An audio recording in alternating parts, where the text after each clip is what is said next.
Fala comigo, vestibulando, seja muito bem-vindo ao Enem Academy, a sua academia de preparação para o Enem. Na nossa aula de redação de hoje, nossa primeira aula do nosso curso de redação gravado aqui do Enem Academy, a gente vai estudar a anatomia da redação Enem, parte por parte. Eu vou apresentar para vocês como que é a prova de redação do Enem como um todo e também, claro, todas as partes, todos os componentes do nosso texto.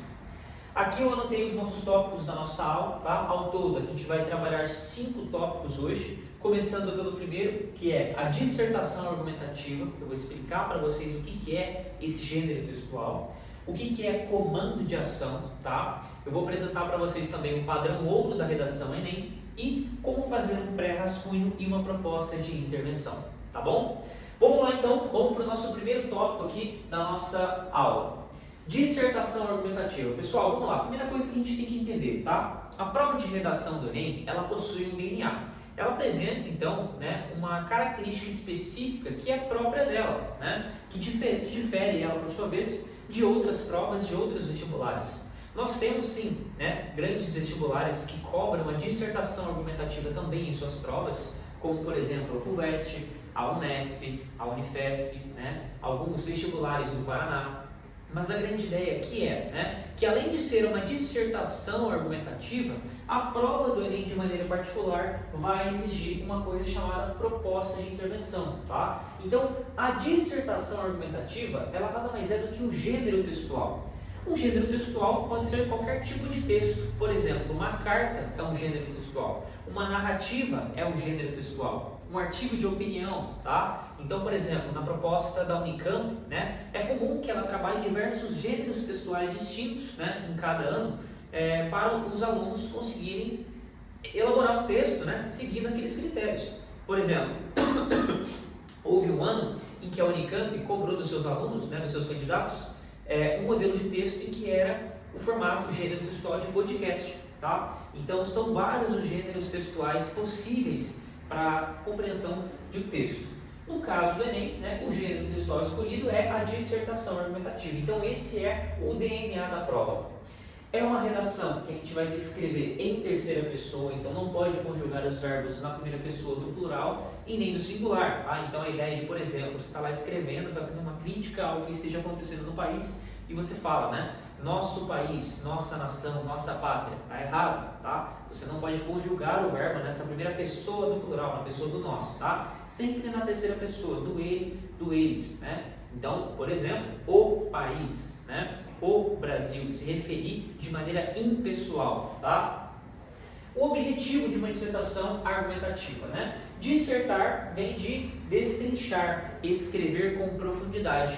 Então, quando você disserta sobre alguma coisa, você está falando sobre esse assunto, só que de uma maneira mais aprofundada, tá? É por isso que a dissertação argumentativa, ela vai ser um tipo de texto no qual você vai escrever com o objetivo de destrinchar aquele assunto e também de convencer o seu corretor acerca do que você está escrevendo.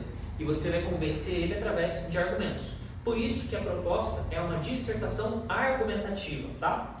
Existe outro tipo de dissertação? Existe. Existe a chamada dissertação expositiva, na qual você apenas destrincha aqueles assuntos e expõe os elementos que envolvem, por exemplo, aquele tema específico.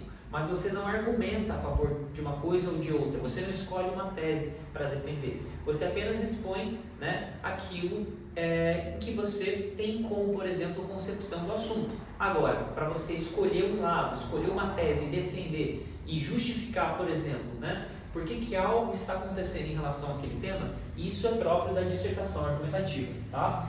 E os temas do Enem, de certa forma, eles pedem uma problematização. O Enem sempre vai cobrar de você uma problematização. E é por isso que você vai ter que desenvolver sempre 2 teses a respeito de cada tema que o Enem for cobrar de você. Então, por exemplo, quando você estiver fazendo a sua prova de redação do Enem, saiba que, no final das contas, daquele recorte temático que você vai identificar, já eu explico para você como que você vai fazer um destravamento desse tema, você vai ter que pensar em 2 teses. Então, se o tema fala sobre desmatamento, você vai ter que pensar em 2 teses associadas ao desmatamento. Se o tema fala, por exemplo, sobre educação de pessoas surdas, você vai ter que pensar em 2 teses a respeito desse mesmo assunto, tá? E por que 2 teses e não uma só? Ou talvez 3 ou 4. Daqui a pouco eu explico para vocês, mas tem a ver com o nosso padrão ouro, tá bom? De regra, tá? O que é uma tese? Uma tese nada mais é do que uma visão sobre o assunto. Por exemplo, né? Um tema que aborde, né, os desafios para se combater o desmatamento no Brasil, tá? Bom, vamos supor que um dos desafios seja, por exemplo, né, a falta de fiscalização. A falta de fiscalização é uma tese, né? É uma ideia, é uma suposição que eu tenho a respeito dessa problemática. Então, é uma visão sobre o tema, tá? Isso é uma tese, perfeito? E no caso, você tem que pensar em uma outra, falta de fiscalização e, por exemplo, né, um consumismo exacerbado. Pronto, tá? É uma ideia, é uma tese. Isso é o que nós chamamos de tese na redação. Ficou claro? Mais pra frente a gente vai aprender em como, né, como construir boas teses, como fazer para que essa tese de fato seja uma tese boa, né, em que eu consiga destrinchar o meu assunto e convencer o meu corretor a partir disso, tá? Então, só para ressaltar, você vai receber aquela proposta temática, você vai pensar em duas teses, tá? Para estar explicando aquele fenômeno específico do tema, beleza? E a partir dessa explicação, você vai ter que mostrar para o seu corretor que esse fenômeno, essa tese que você escolheu, é uma tese muito viável, é uma tese pertinente e, acima de tudo, é uma tese verdadeira, tá? Então, por isso que você vai convencer o seu corretor de que essa visão que você tem sobre esse assunto é uma visão correta, tá? Esse é o grande propósito. Bom, agora que você já entendeu o que é uma dissertação argumentativa, vamos entender um pouco mais sobre o eixo temático, tá? A prova de redação do Enem, geralmente, ela fica no meio do caderno de prova no primeiro dia, né? Então, você vai fazer a prova de linguagens e de ciências humanas, né? E entre a questão 45, que finaliza a prova de linguagens, e a questão 46, que inicia a prova de humanas, vai ter lá, né, umas 2 páginas mais ou menos, com o comando de ação lá da sua proposta de redação. Então você vai ter os textos de apoio, os textos motivadores, e lá embaixo vai estar o tema, né? Escreva uma dissertação dissertativa, argumentativa, em prosa, né, a respeito do tema taranã, taranã, taranã. Esse tema específico, tá, ele sempre vai acompanhar, ou quase sempre, importante falar isso, um comando de ação. Professor, o que é um comando de ação? Tá? O comando de ação nada mais é do que uma palavra que vai anteceder o elemento principal do tema, ou seja, ele antecede o eixo temático e ele tem por objetivo orientar as suas teses. Então, no caso, né, é aquela palavra em que você vai pensar as suas teses a respeito daquele assunto. Vamos lá, vamos para exemplos práticos. Ó. Olha só esse tema: os desafios para se combater a pobreza no Brasil. Eu sei que o assunto é pobreza, né? Já está falando aqui para mim, ó, pobreza no Brasil. Mas eu vou escrever o que a respeito da pobreza? Quais teses eu vou trazer? O Enem está pedindo para mim as causas da pobreza? Ele está pedindo para mim as consequências da pobreza? Ele está falando para mim os impactos da pobreza? Não. Ele está falando uma coisa mais específica. Ele está perguntando, ó, os desafios para se combater. Então, a minha tese, a tese que eu vou pensar, a visão que eu vou ter sobre o assunto vai ser em relação a essa palavra específica, a palavra desafios. Então, o meu comando de ação é a palavra desafios. Quais desafios para se combater a pobreza no Brasil? Por exemplo, né, posso falar questão da desigualdade social, posso falar, por exemplo, né, da elevada carga tributária que os brasileiros pagam, né, em relação ao consumo. Posso falar sobre isso também. Posso falar, né, do baixo do salário mínimo. Posso falar por conta do desemprego, né? Posso falar por conta da própria corrupção. Tudo bem. Você vai falar o quê? Né? Que um dos desafios para se combater a pobreza é essa tese. Então a sua tese ela vai ter que ser moldada a partir desse elemento. Ficou claro? Olha só outro exemplo. Os impactos do cyberbullying nos ambientes virtuais. Eu sei que o tema vai falar sobre o cyberbullying. Mas agora, eu vou falar qualquer coisa sobre o cyberbullying. O Enem está pedindo para mim as causas do cyberbullying? Ele está pedindo para mim os desafios para se combater o cyberbullying? Não. Agora o comando de ação aqui, ó, é a palavra impactos. Então o que eu tenho que fazer é pensar em 2 impactos, 2 teses que se comportam como impactos para esse tema. Por exemplo, né, posso falar que um dos impactos do cyberbullying seja, por exemplo, a baixa autoestima. Posso falar que um outro impacto é a ansiedade, a depressão, né? Posso colocar até coisas mais extremas, por exemplo, né, as inclinações para o suicídio, né? psicopatologias, insegurança, fobia social, certo? Então, são teses, né, que são orientadas, por sua vez, a partir dessa palavra-chave que é o meu comando de ação. Ficou claro aqui? Ok. Outros exemplos, ó, caminhos para reduzir o analfabetismo funcional no Brasil. Eu sei que o tema principal vai falar sobre analfabetismo funcional no Brasil, mas agora, mais uma vez eu pergunto para você, você vai escrever sobre qualquer coisa a respeito desse assunto? Não. O comando de ação aqui é a palavra caminhos. Então você vai ter que pensar em caminhos, né? Duas teses que se comportam como caminhos para você reduzir esse analfabetismo funcional. Por exemplo, né, adicionar mais aulas de interpretação de texto nas escolas de base, colocar, né, um ensino literário mais adequado, investir mais na formação, né, de matemática básica e de leitura básica nas escolas. Pode ser, tá bom? É algo a se pensar, ok? Detalhe, tá? Isso aqui é só para me orientar em relação às teses que eu vou desenvolver na minha redação. Eu ainda não ensinei nenhuma técnica para você se aprofundar nisso, a gente vai chegar lá, tá? A gente está no momento inicial de conhecer a nossa prova, ok? Agora dá uma olhada nesse tema aqui, ó. Esse tema aqui caiu, tá? Ele já caiu no Enem, se não me falha a memória, foi no ano de 2018. Manipulação de dados e comportamentos dos usuários na internet. Fala para mim qual que é o comando de ação dele. Difícil, né? Manipulação de dados e comportamentos dos usuários na internet. Parece que o tema inteiro fala sobre isso, né? Manipulação de dados e comportamentos. Bom, eu posso citar aqui, né, tipos de manipulação de dados, né? Posso citar tipos de comportamentos que são manipulados. Mas, quando o Enem ele trabalha com um formato de comando de ação implícito, porque não tem nada antecedendo aqui, eu posso desenvolver a comando de ação que eu julgar melhor, mas somente quando o Enem não colocar algo mais específico, tipo desafios, impactos, caminhos, entraves, dificuldades, consequências, causas, raízes, né? Quando o Enem não jogar a palavra-chave para você, você tem a autonomia de escolher o que você deseja. Então, por exemplo, você pode falar aqui, né, sobre os impactos dessa manipulação. Você poderia falar também sobre os desafios para se conter essa manipulação. Ou você pode simplesmente falar, né, quais manipulações acontecem na prática. Perfeito? Isso é, tá, uma maneira de trabalhar a questão do comando de ação no seu tema. Certo? Bom, passado esse detalhe, agora vem a grande questão. Beleza, professor, agora se eu pegar a prova de redação do Enem, eu já vou saber olhar para o tema e já vou saber, né, recortar o meu comando de ação e a partir disso já vou começar a pensar na minha tese de forma mais clara. Mas como que eu vou desenvolver o meu texto, né?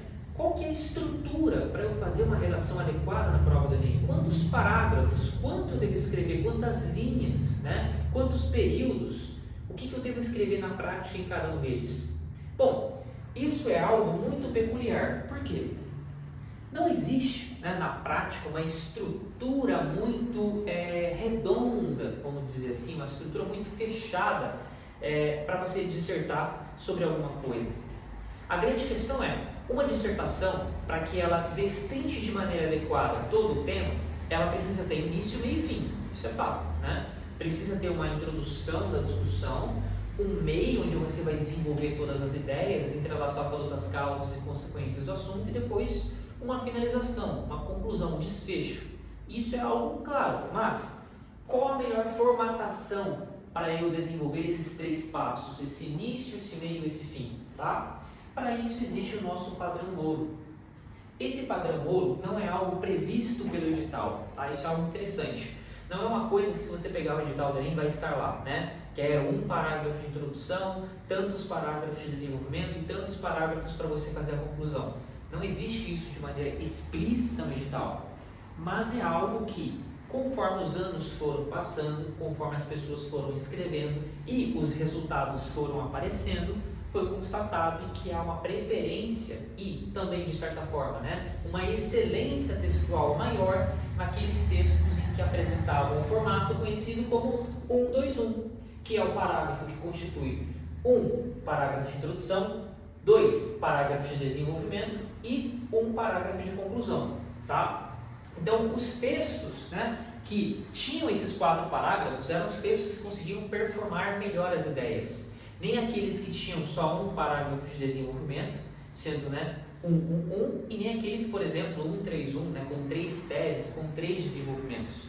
Então, a justificativa, né, para eu ter falado para vocês que nós vamos pensar sempre em 2 teses na dissertação, vem daqui, porque você vai ter 2 parágrafos intermediários para desenvolver essas 2 teses, tá? E é justamente aqui em que você vai trabalhar cada uma delas, ok? Então, de uma maneira geral, o formato da redação vai ser 1 parágrafo de introdução, 2 parágrafos de desenvolvimento, o primeiro a gente chama, né, de apelido de D1 e o segundo de D2, e o parágrafo de conclusão, ok? Agora, esses parágrafos, por sua vez, eles têm subdivisões, é o que a gente chama de período, tá? Um parágrafo nada mais é do que aquele intervalo de texto que vai da letra maiúscula que você iniciou, tomando uma distância da borda da folha, né? Lembra que a tia Glorinha ensinou para você na 3ª série que quando você for iniciar um parágrafo, você vai colocar os 2 dedinhos na folha antes de escrever para dar aquela distância?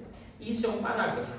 Agora, um período, por exemplo, ele vai também de uma letra maiúscula até o ponto final. A diferença é que você não toma mais essa distância, né? Você continua na mesma linha ou vai para a linha de baixo sem colocar aquela distância para demarcar um parágrafo, tá? Então, a ideia é que cada parágrafo tenha, né, as suas pausas, tenha os seus pontos finais intermediários, sem necessariamente encerrar aquele parágrafo. Eu gosto de trabalhar o formato de 3 períodos por parágrafo, tá? Então, 3 períodos por parágrafo. E aí, você é bom de matemática, já deve ter feito a conta, né? 3 períodos vezes 4 parágrafos, né? Equivale ao todo, portanto, em 12 períodos, tá? Então, se você fizer 3 períodos por parágrafo, você vai ter no todo 12 períodos na sua redação. Por que isso funciona, tá? Porque cada parágrafo vai ter um objetivo diferente. Aqui eu vou dar um leve spoiler do que vocês vão entender nas aulas seguintes. Mas, por exemplo, na introdução, você tem 3 objetivos. Você tem o objetivo de apresentar o tema para o seu corretor, você tem o objetivo de contextualizar aquele tema segundo o que você conhece a respeito do assunto, e terceiro, você tem que expor as suas teses que vão ser desenvolvidas no D1 e no D2. Então, esses 3 objetivos, né, você pode cumprir em 3 pontos finais. Começa o primeiro período apresentando o tema, faz a contextualização no segundo período e no terceiro período você expõe a sua tese A e a sua tese B, tá? Isso, então, é um estilo de formatação que se adequa ao padrão ouro de 1 parágrafo de introdução, 2 parágrafos de desenvolvimento e 1 parágrafo de conclusão, certo? Então, só para ficar claro, esse padrão ouro, ele consiste então na formatação dos parágrafos, mas dentro de cada parágrafo a gente vai fazer pausas, né? Que são os 3 períodos construídos, ok?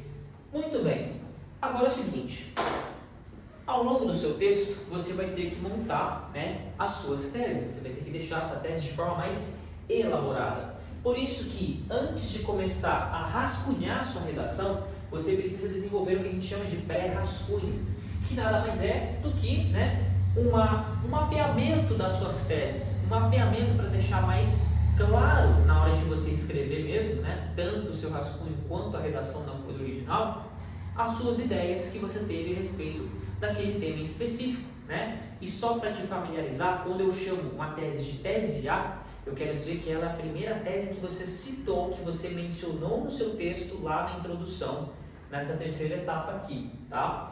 Então, a tese A, teoricamente, é a tese que vai ter que ser desenvolvida no desenvolvimento 1, e a tese B, que é a segunda tese que você cita, vai ser desenvolvida aqui, ó, no terceiro parágrafo, lá no parágrafo de desenvolvimento 2, tá bom? Isso vai ficando mais claro ao longo das aulas, ok? Então, para cada uma das teses, tá, que você vai desenvolver, para a tese A e para a tese B, é interessante que você pense em 2 coisas. Então, você está lá, pegou lá o recorte temático, já separou comandos de ação do elemento principal do tema, tá? O que você vai fazer agora? Você vai começar a rascunhar o texto? Não. Você vai fazer o pré-rascunho. Como que faz o pré-rascunho? Primeiro, você vai tentar pensar em 2 teses interessantes que dialoguem com o assunto, tá? Vamos pegar, por exemplo, esse tema aqui, ó, tá? O tema dos impactos do cyberbullying nos ambientes virtuais. Vamos supor que eu pensei o seguinte, fala, bom, um dos impactos do cyberbullying é a depressão. Opa, já tem uma tese. Será que essa tese é boa? Pergunto para você, será que essa tese é boa? Será que é uma tese em que eu vou saber explicar para o corretor? Será que eu vou conseguir traduzir para o meu corretor o porquê de eu ter pensado na depressão como uma consequência direta, como um impacto direto do meu tema que é cyberbullying? Como que eu sei? Como é que eu sei responder essa pergunta? Né? Como que eu respondo essa pergunta? Da seguinte maneira, você vai testar a sua tese. Você não falou depressão? Bom, depressão é uma tese, tá. Vamos tentar justificar. Você tenta justificar a partir de duas ferramentas. Eu chamo de motivo e de repertório. O motivo nada mais é do que a causa que me levou a pensar nessa tese, ou seja, o que causa diretamente a depressão, tendo em vista o cyberbullying como gatilho, e qual que é a consequência disso, né? Qual que é a consequência dessa tese, qual que é a consequência dessa depressão para a realidade do meu tema. Se eu conseguir explicar essas duas coisas, eu já consegui gabaritar minha primeira ferramenta. Agora, é necessário uma segunda coisa, que é o que eu chamo de repertório, repertório sociocultural. É aquilo que vai dar embasamento para a explicação da minha tese, de modo que ela não fique parecendo o senso comum, só uma opinião vaga, uma opinião solta, uma opinião pessoal, né? Aliás, mesmo que o texto esteja escrito em terceira pessoa de forma impessoal, quando você trabalha uma tese, mas você não traz um repertório, por exemplo, né, um dado estatístico para confirmar, um período da história para fazer uma comparação, ou uma frase de um pensador para extrair uma reflexão, aquilo fica julgado como senso comum. E para você, né, não ter uma tese desenvolvida a partir de um senso comum, é interessante que você pense no repertório, tá? Então, se você pensar no motivo, que consiste em causa e consequência, e no repertório, que pode ser uma somente, tá? Uma coisa, isso aqui, ó, frase de pensador, período da história, dado estatístico, tá? Algum trecho de um filme, um livro, uma série que você assistiu, ou até mesmo utilizar a Constituição, né, a acidez para isso, vai ficar uma coisa legal. Vamos ver na prática agora? Vamos lá. Então, vamos supor que minha tese A seja depressão. Lembrando que tese A eu vou desenvolver no meu D1, tá? E tese B no meu D2. Eu até coloquei aqui, né, para vocês lembrarem desse quesito. Então, beleza, vamos lá, depressão. Fala uma causa, né? Uma causa direta associada do cyberbullying. Como que o cyberbullying causa a depressão, né? Bom, o cyberbullying ele vai gerar insegurança e baixa autoestima. Se gera insegurança e baixa autoestima, você deprime o humor da pessoa. Como consequência, você vai ter o quê? Você vai ter uma possibilidade do indivíduo desenvolver depressão. Opa, consegui explicar razoavelmente, não consegui? Então, o meu motivo, causa, está explicado. Agora, fala para mim uma consequência dessa depressão para o indivíduo, né? Uma consequência disso vai ser o isolamento social e o rebaixamento de humor. Essa pessoa vai ficar rebaixada, ela vai se isolar, vai se distanciar das outras. Olha só que interessante. Então, eu já entendi que, né, eu consigo explicar para o meu corretor que o cyberbullying ele vai atuar como impacto direto da depressão. Por quê? Porque, primeiro, ele vai rebaixar o humor do indivíduo, né? Ele vai rebaixar o humor daquela pessoa, vai gerar insegurança dela, né? Vai gerar uma baixa autoestima e, por sua vez, como consequência disso, como consequência direta dessa depressão, ele vai se isolar, vai se distanciar socialmente. Olha só que legal, né? Isso é uma explicação do motivo.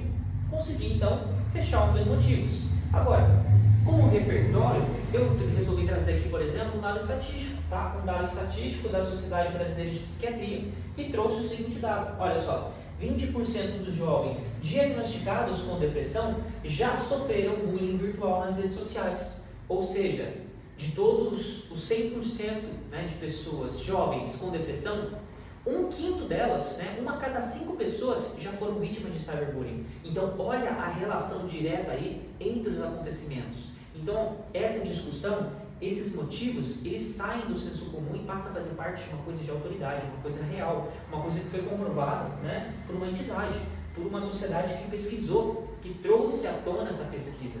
Perfeito? Então, isso foi validado. Se a sua tese, então, ela tem causa, consequência e repertório, saiba que essa é uma boa tese. E você vai fazer o mesmo processo para a sua tese B, tá? Então vamos supor que um outro impacto seja, por exemplo, a questão da ansiedade. Você vai desenvolver o mesmo pensamento. causa dessa ansiedade direta com o cyberbullying, uma consequência dessa ansiedade para o indivíduo e um repertório que contextualize, que dê uma veracidade, né, para essa explicação. Certo?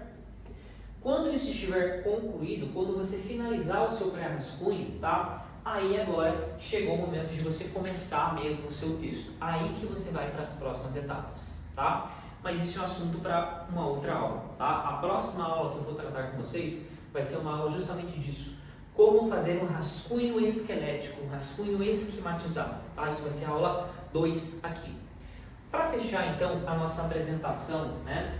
Um panorama geral, para fechar a anatomia da redação do Enem, a gente tem que falar da proposta de intervenção, tá? Nós vamos ter futuramente uma aula específica para trabalhar cada um desses elementos futuramente, mas eu já tenho que dar um spoiler para você. Eu não falei que uma dissertação ela tem início, meio e fim? O fim, que é a conclusão, geralmente é o quê? Né? É uma síntese, é um resumo, né, de tudo que você explicou, trazendo os resultados, não é isso? No Enem é um pouco diferente.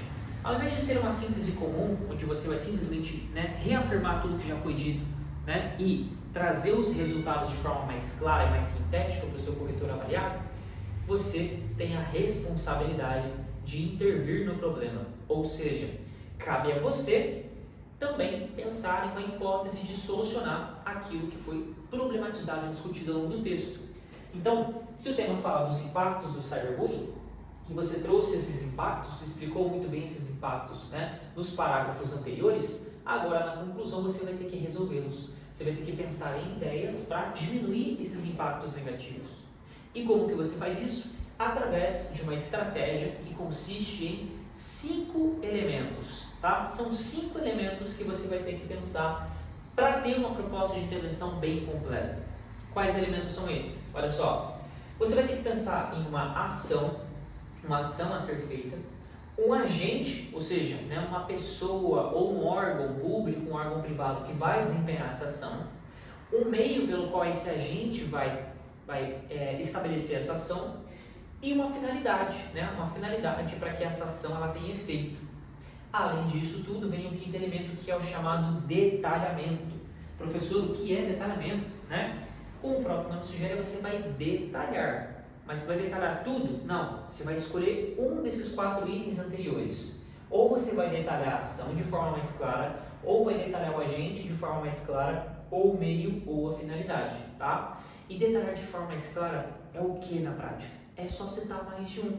Então, ao invés de você citar uma ação, você cita 2. Ao invés de citar um agente, você cita 2. Ao invés de citar um meio, você vai citar 2. Ao invés de citar uma finalidade, você vai citar 2 finalidades, tá? Então, você vai escolher uma delas. Ó, não é para detalhar todas, tá? Não é para colocar 2 ações, 2 agentes, 2 meios, 2 finalidades, não. É um de cada, tá? Você vai ter que pensar em um a mais só para fazer. Agora eu vou dar uma dica de ouro para vocês. Eu prefiro e ensino os meus alunos a fazerem sempre detalhamento do agente. Por quê, professor? Porque detalhar o agente é muito mais fácil. É mais fácil você pensar em pessoas para culpar e para responsabilizar do que pensar em 2 ações diferentes para serem feitas. Ou quem dirá 2 meios diferentes para você executar uma ação. Ou 2 finalidades, tá? Então é muito mais fácil você pensar em 2 agentes do que em 2 de qualquer um dos 3. Então, na prática, você vai ter então 2 agentes, uma ação, um meio e uma finalidade, totalizando 5 elementos ao todo, tá? Detalhe, tá? O nome chama-se proposta de intervenção, não significa proposta de solução. Por quê? Porque haverão casos em que o tema do Enem vai ser positivo, né? Por exemplo, caminhos para reduzir o analfabetismo funcional no Brasil.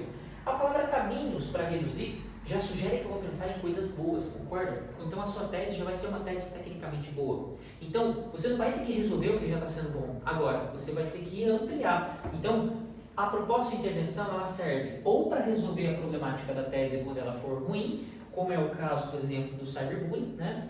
Ou para potencializar o benefício dessa tese, se ela for uma tese boa, né? Referente, claro, à questão do tema. Então, tudo vai depender dessa perspectiva.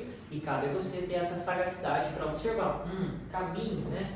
Caminho para reduzir o analfabetismo. Então, por exemplo, né? Adicionar mais aulas de interpretação de texto. Pô, é uma medida boa. Então, não vou resolver isso. Eu vou potencializar isso, concorda? Então é uma questão de perspectiva, tá? E aí, né, vamos ver como é que a gente faz na prática. Aqui eu trouxe como exemplo, tá, voltado aqui para a questão do cyberbullying. Olha só essa proposta de solução, ó. Cabe ao Ministério da Educação, isso aqui é o quê?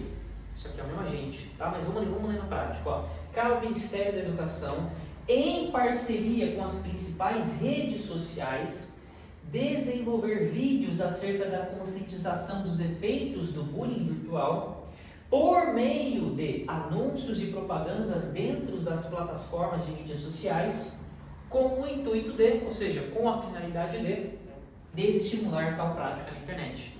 Então eu já consegui observar os 5 elementos aqui, ó. Vamos por partes. Qual que é a minha ação? Minha ação é aqui, ó. Desenvolver vídeos acerca da conscientização dos efeitos do bullying virtual. Isso daqui é a minha ação. Quem que é o meu agente? O meu agente principal é o Ministério da Educação, ó. Cabe ao Ministério da Educação. E o monitoramento do agente é quem? É em parceria com as principais redes sociais. Então, é o Ministério da Educação e as redes sociais. As empresas, né? O Instagram, Facebook, Twitter, por exemplo, tá? Você poderia até mesmo citar, se você quiser. Então, a minha ação vai ser, né? Esses vídeos. O meu agente vai ser o Ministério da Educação, certo? O meio, anúncios e propagandas. Vou colocar só anúncios aqui, né? Anúncios e propagandas. E a finalidade, né? Desestimular tal prática. Desestimular tal prática. E o detalhamento, né, são as redes sociais, que é o meu segundo agente. Com isso aqui, pessoal, eu tenho, então, na conclusão, uma proposta de intervenção super clara e completa, segundo os parâmetros que o Enem exige de você, candidato, tá? Nós vamos ter uma aula só para entender as regras de correção futuramente. Essa vai ser a nossa terceira aula, tá? Eu vou ensinar para vocês como o corretor vai corrigir, não apenas isso aqui, mas a redação inteira. E aí você vai poder observar na prática, tá? Como que funciona todos esses aspectos, tá bom? Bom, dito isso, então, chegamos ao fim dessa nossa aula. Nós cumprimos aqui todos os nossos tópicos, falamos, né, do que é uma dissertação argumentativa, falamos sobre o que é o comando de ação, né, como separá-lo do elemento principal, expliquei para você o que é o padrão ouro, falamos do pré-rascunho e finalizamos com a proposta de intervenção. Essa, então, é a anatomia base da prova de redação do Enem. 4 parágrafos, tá? Subdivididos em 3 períodos cada, com uma dissertação na qual eu tenho que ter 2 teses para serem desenvolvidas. Essas teses vão ser orientadas pelo meu comando de ação, que, por sua vez, né, eu vou precisar aqui de um motivo que contenha causa e consequência em repertório para poder deixar essa tese de forma mais clara, né? E no final de tudo eu vou ter que intervir. Se for uma coisa ruim, vou ter que resolver. Se for uma coisa boa, vou ter que potencializar a partir dessa regra, tá? Bom, com essa aula eu espero ter apresentado para vocês de uma maneira mais clara e didática, tá? O que é a redação Enem, tá bom? Ao longo das próximas aulas eu prometo que a coisa vai ficar cada vez mais clara à medida que a gente for avançando nos tópicos, tá? Quero agradecer você pela atenção e, se ficar qualquer dúvida, estarei à disposição tanto no grupo da turma quanto no WhatsApp privado, tá? É só mandar mensagem, tirar a sua dúvida, que vai ser um grande prazer para mim te ajudar e responder, tá bom? Valeu, pessoal, fiquem com Deus, um grande abraço e até a próxima aula. Valeu!